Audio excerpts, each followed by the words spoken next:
short time, I'm going to go through this pretty quickly, and I'll probably have a slightly different perspective on enterprise and private and vertical networks to some of our previous panelists. So what I'm going to do is give a slightly different perspective. To be honest, telcos are not just companies like Vodafone. Google is a telco. Honeywell is a telco. GE is a telco. Property companies are telcos. These types of new player are going to be what are we called either non-public or in 3GPP parlance or private cellular operators in future. And I'll make a particular reference to what I call bring your own spectrum models, because we're seeing some really interesting innovation around spectrum policy in many countries, which is allowing this flourishing of new forms of communications and network operating. So I've already introduced myself earlier. So I want you to have a think about what might happen in 5 or 10 years' time. You rock up to a building like this or a hotel, you have a self-driving car. And I know there's a lot of mythology about that, and whether it's 4G or 5G or whatever, we'll talk about afterwards. But let's assume it's yours and not Uber's. And you get out, and you walk into the hotel with your bags, and the car goes and parks itself at the car park. And the next morning, you get up, and you're like, right, here's the app. Car, come and meet me outside the lobby, please. But the problem is the car has parked in an underground car park, 2 stories down, and it can't get any radio signal. There's no Wi-Fi down there either. And the question is, whose problem is this? Is it the car manufacturer? Is it the hotel owner? Is it the hotel brand that the hotel franchise is from? Is it the operator, which you probably don't even know because the car manufacturer might not even have told you what network it's from. Maybe it's an MVNO like we heard before. And so the question is, there's going to be a whole set of areas, whether it's in building or in rural areas or elsewhere, where it's unclear who's responsible for the connectivity. And not just who's responsible, but who pays for it, whose network it is. In this situation, you would need to have coverage from all the operators. You need a multi-operator network in the car park, because each car will have a different SIM in it. So then we end up in this situation of, well, maybe we need to have a private network, or we need to have an in-building coverage system. And the problem is that today's indoor coverage systems don't really work with 5G. You heard a bit that KT is working on those, but that's no guarantee that they'll be in every building. They'll start with the airports and maybe convention centres. But if you look at the way that indoor wireless has gone so far, it's mostly been on the very largest buildings, not sort of mid-sized hotels and car parks. So the future, and some of you will have seen this slide before, the future has lots and lots of uses of wireless networks, all sorts of levels of speed, latency, performance. And I've got to apologise for this slide. I can only get 6 dimensions onto a 2-dimensional page. But in fact, there's probably another 10 dimensions that I could have added in here. It's a very, very complex environment, and no one technology, no one business model, no one way of delivering spectrum is going to satisfy all of this. And I think the question is, how do we deal with all of this sort of multi-dimensional complexity? We can't just look at it through the lens of public network operators and telcos as we think of them today. We're going to have private networks, maybe community networks, government-run services, perhaps decentralized in one form or another as well. And I think that we need to start looking at this as the idea that the only way that you can get your cellular coverage is from a large national mobile operator. It's a bit like Henry Ford saying you can have any colour you like as long as it's black with a Model T. And so what we're seeing is the emergence of various new forms of non-public network. I'm going to talk mostly about the private cellular in this presentation, and it's worth saying that you're going to get micro-cellular networks, which could be community networks, for example, smart cities maybe, or rural communities that build their own infrastructure with small cells and get backhaul. And there's another form which is a wholesale model called neutral host, which I'm doing a lot of work on.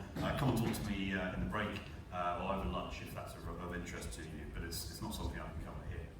So why would a company build its own network or contract with a managed service provider to do it rather than going to a telco. And there's lots of stories about network slicing, or we heard before that maybe you can have a dedicated indoor system, maybe subleasing something.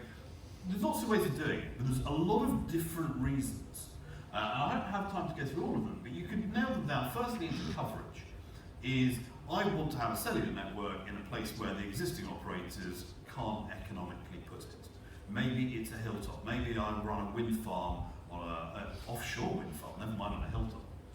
It could be in deep rural, it could be an industrial facility where there's no outdoor to indoor penetration, especially for the 3.5 gigahertz or 28 gigahertz you really need for the low latency stuff.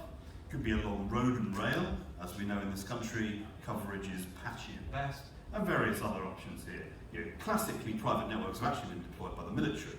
You put a small network on the back of a jeep that you parachute in somewhere. But then beyond that, there's control. And a lot of enterprises, especially in industry, want to own the network, partly because they want their equipment on their premise under their lock and key.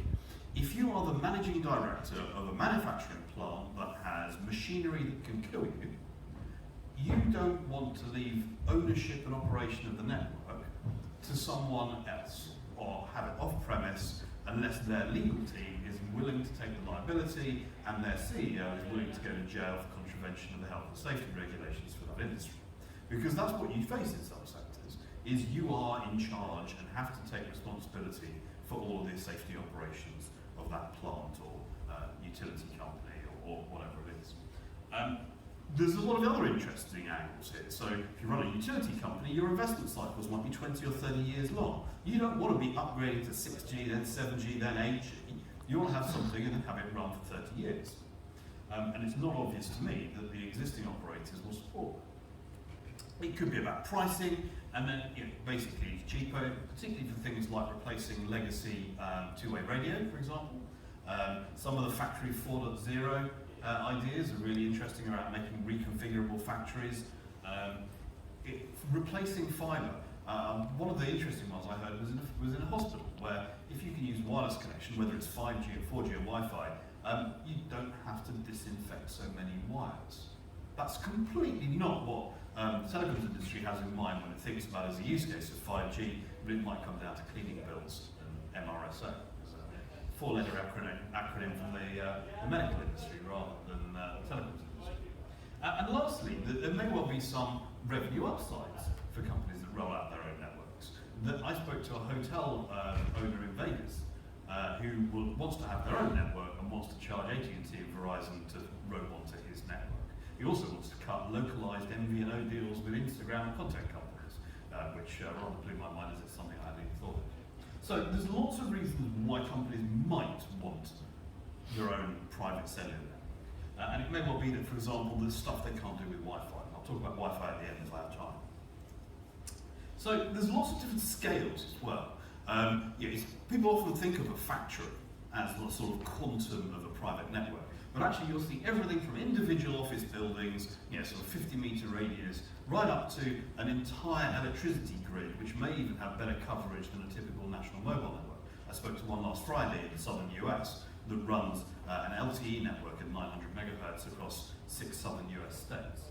And in the middle you've got sort of campus-sized factories with multiple buildings with indoor and outdoor zones. You might have cities, large airport, which essentially is city-sized, where you've got almost like a multi-tenant environment. If you're an airport operator, you've got the airlines, you've got the maintenance companies, the baggage handling companies, the caterers, the oil companies. So you end up almost looking like a B2B and B2C telco in your own right, if you're Heathrow or Dallas Fort Worth.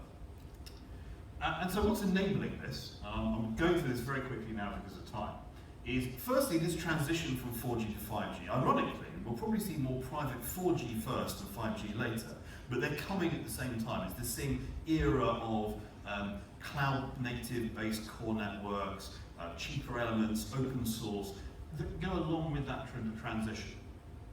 Small cells have been around for 20 years. This is not new. They're, however, becoming easier to deploy, and also we're seeing innovation around virtualized RAN and new forms of constructing radio networks that may be easier to share perhaps develop on a private basis in some instances. And then the most interesting of all from my point of view is new forms of spectrum model that allow local licensing. I'll talk about that in a second, because it's particularly an issue here in the UK, US and Germany. By the way, this stuff isn't new. I can see someone in the room who knows full well that we had local spectrum licenses and private networks around about 2006. Martin sitting over there. So this stuff has been tried in the past, and up to a point it worked, but frankly, we're now on the sort of version 2, version 3 of this, with some of the enablers being a lot more mature and the demand being a lot more mature. So what's happening on the radio network? Well, what's happening is it's becoming possible to get localized spectrum suitable for companies, cities, and so on. The actual size varies. So in the US, there's this quite important thing called CBRS, which is parceling up chunks of spectrum in this band 3.5 gigahertz. And they're doing quite large areas, like county size, but we may see a secondary market to break those up into smaller chunks. The UK, Ofcom has come up with a whole bunch of innovative approaches to spectrum over the last year. Different spectrum bands, some are popular, some still don't have much device support, but the idea is that they're suitable for indoor use, rural use. Perhaps most interesting and controversial bit is what I'm calling secondary licensing.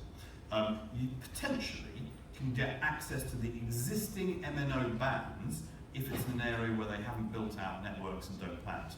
So the first one of those was announced at actually a holiday park in Devon recently, where Vodafone is not using its 2.6 gigahertz spectrum, so another company applied to Ofcom to use it instead. It's not quite use it or lose it, it's use it or don't complain if someone else does while you get around to it on a short-term 3-year license. We're seeing other things in Germany with industrial band in 3.7, 3.8, France is looking at 2.6, Japan's looking at a couple of options. Other countries in Europe may follow the Japanese approach, the German approach, and we may well see other countries follow suit as well. Although for the next couple of years, it's going to be a bit of a patchwork. One thing I would say is building private cellular networks is hard. Do not underestimate the number of moving parts needed. This is essentially creating a small telco. And while some of these things are going to be available on a cloud basis or as a managed service, it's not something that you can put up in your lunch hour, like going out and buying a Wi-Fi access point from Dixie. There is a lot of stuff to do. If you want to run voice services, do you need a private IMS and private VoLTE? And even if you do, can you get Apple to provision it on iPhones? There's a lot of complexity behind the scenes here, so expect there to be all forms of managed service providers, outsourcers, telcos included, who will perhaps realise that they can offer bits of this rather than try and say, hey, cut me over. The initial telco pitch we'll see is, actually, you know what, you need our campus network, just buy the whole thing from us. We will give you maybe a private core network. But I think you'll also see some operators that recognise that they can't meet all these vertical requirements and local specificities. So you might find them doing multi-tenant cores, maybe doing managed SIM lifecycle. There's probably 100 possible sub-services here that are opportunities. And I should also say that actually owning and operating a physical cellular network is not the only approach here. There's a whole sort of slew of alternatives from enterprise-focused MVNOs. There is slicing. You might find that there's a managed service provider who runs a slice on your behalf, perhaps in combination with their own spectrum and perhaps Wi-Fi as well. So there's going to be some interesting innovators, and you'll see the Googles and Amazons, as well as the Rockwells, and maybe the Boeings and Airbuses and Motorolas, companies that have done critical communication systems, all sorts of interesting players emerge here over time. Wi-Fi, I'm virtually out of time. Wi-Fi, in my view, is not going away. 5G is not going to make Wi-Fi obsolete. Wi-Fi is extremely good in the home. It's very good in carpeted offices. It's pretty good in public locations where there's a nice log-on experience. Unfortunately, you do still get lousy log-on experiences where you have to fill in your name and address and agree to getting spammed and watch a video and all the rest of it. That will die. And I think industrial is perhaps one of the sweet spots for private cellular. So really what I'm looking here is, over time, depending where you are, Wi-Fi is still going to be extremely important. I think it will compete or be substituted with various forms of private 4G and 5G in future. Industrial, this term TSN stands for time-sensitive networking. That's an IEEE standard, essentially about deterministic time slots for complex machinery. Interesting, may get integrated with 5G, but not for a few years. And this is really where I came in when I did the introduction of this session. And this is what I meant by transformation of the telecoms industry. The old world, the 4G era, we pretty much had an easy breakdown of the mobile industry. It's MNOs plus some MVNOs and tower companies, broadly. The future, we may well see all sorts of companies running and operating their own network or managing them on behalf of third parties. And I think this sort of heterogeneous environment, people really haven't quite internalised yet. But I think that we're going to see varying forms of this. So you saw a little bit of this with the shared rural network last week, and really I would keep your eyes on the US and the CBRS spectrum band, because a lot of these things are happening there, and because they've sort of got enough scale, there's actually an ecosystem building around a lot of these different verticals and different business models. So with that, I will wrap up. Thank you for this session. We have another roundtable session in here. There's a bunch of tables in here, tables 1 to 6, which are labelled